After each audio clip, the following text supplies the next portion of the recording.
In Arizona, USA, a prominent archaeologist named Dr. G.E. Kinkid embarked on a journey to the Grand Canyon specifically to engage with the Hopi people. Dr. Kinkid, supported by prestigious institutions like the Smithsonian and the United States National Museum, had a deep interest in the Hopi tribe and their culture. Over time, as Dr. Kinkid developed a closer relationship with the Hopi chief, he was informed of a significant revelation. According to the chief, there existed a mysterious underground city beneath the Grand Canyon. However, the chief clarified that the Hopi forefathers did not construct this subterranean metropolis. Rather, they had discovered it, suggesting that it had been built ages ago. Intrigued by this revelation, Dr. Kinkid inquired about the entrance to the city and sought further details. Unfortunately, the chief could not provide any additional information, as it was a closely guarded secret handed down through generations. Motivated by the limited information shared by the Hopi chief, Kinkid, accompanied by an assistant, embarked on an expedition in Green River Canyonlands, Utah, aiming to uncover the elusive entrance to the underground city. During his exploration, they traversed the river using a wooden boat, taking advantage of the absence of man-made structures like the Glen Canyon Dam, which allowed the river to flow freely. After a considerable period, Kinkid made an intriguing discovery.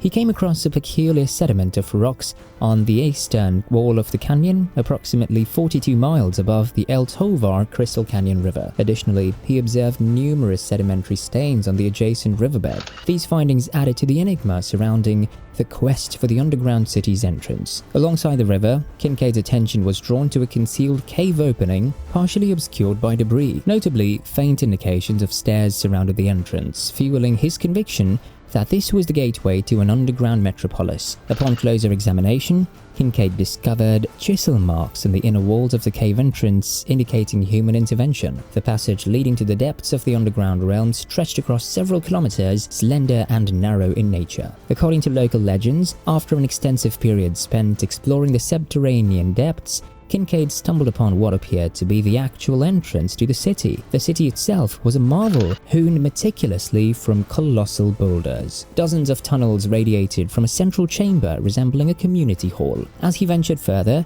he discovered an intricate network of interconnected rooms branching out from the corridors, potentially amounting to hundreds of chambers in total. The predominant architectural style of the rooms within the underground city exhibited square designs, accompanied by cylindrical tunnels adorning the walls and ceiling, suggesting their function as water supply or ventilation systems. However, the most astonishing discovery within the communal hall was an immense stone statue. Dr. Kinkid provided a vivid description, noting that the statue depicted a seated figure in a cross-legged position, holding a flower, possibly a lotus or a lily. The area surrounding the statue was adorned with valuable artifacts, indicating its revered status as a sacred deity among the local population. Notably, the appearance of the stone statue bore a striking resemblance to individuals of Asian heritage, resembling the iconic Buddhist statues of the Buddha. This unexpected similarity further added to the intrigue and mystery surrounding the underground city. In addition to the remarkable findings, Dr. Kinkid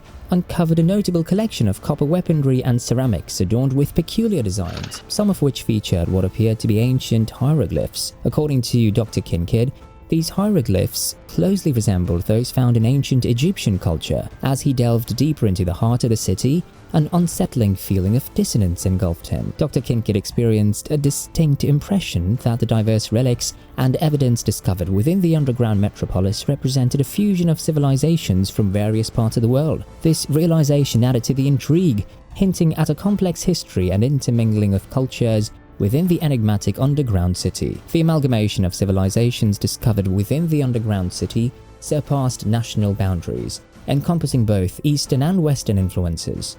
Recognizing the archaeological significance of this cultural confluence, Dr. Kinkid sought assistance from the Smithsonian Institution. Impressed by the findings, the Smithsonian promptly organized a second large-scale exploration team to further investigate the underground city. Following the evaluation of the data provided by Dr. Kinkid, news of the existence of a megalopolis beneath the Grand Canyon began to leak to the outside world. An article detailing the discovery was subsequently published in the Arizona Gazette, a local newspaper in Arizona, USA.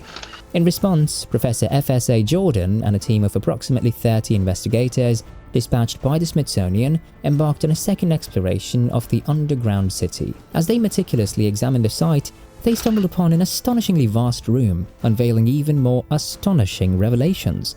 Within this expansive chamber lay hundreds of mummies, carefully wrapped in linen, adding yet another layer of intrigue and mystery to the unfolding exploration. The average height of the mummies found within the underground city was approximately 9 feet, a striking indication of their towering stature.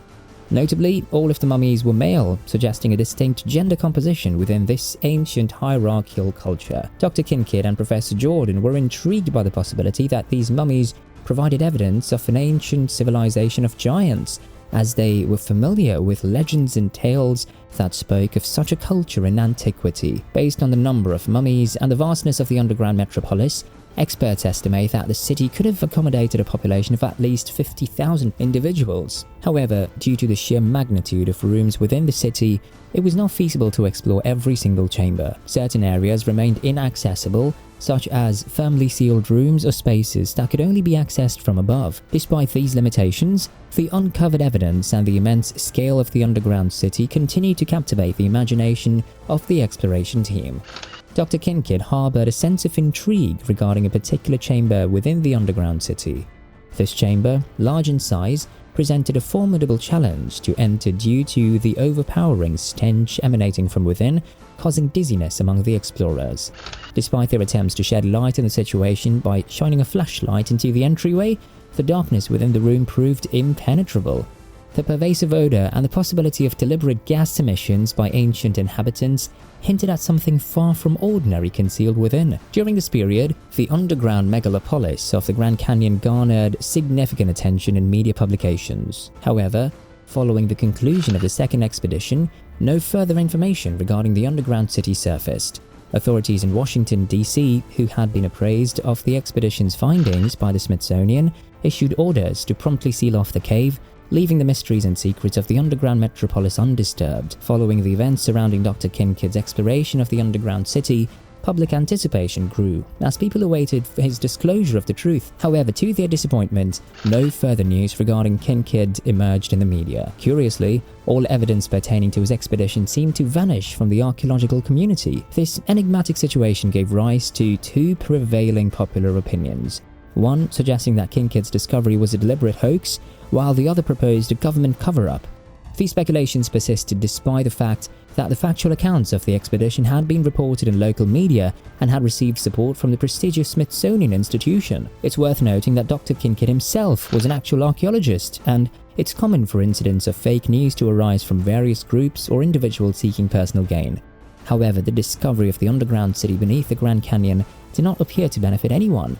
No books, documentaries, or films were produced on the subject, further fueling the mystery surrounding the matter.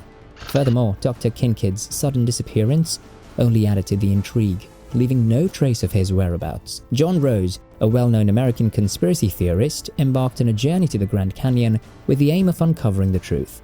While uncertain if he had indeed found the entrance to the cave, he became highly suspicious of the presence of armed troops guarding a narrow passage in the canyon round the clock. These troops were equipped with M16 rifles, which heightened Rose's sense of intrigue. According to Rose, conventional textbooks in the US typically portray the Grand Canyon as the remains of an Indian civilization. However, if Kinkid's assertions were to be believed, the significance of the site extended far beyond that of a mere Indian civilization. They could potentially be the home to a vast underground metropolis holding the secrets of ancient super-civilizations, giants, diverse religions, races, and even the origins of humanity itself. What are your views on this? Let us know in the comments below, and don't forget to like, share this video and subscribe to our channel.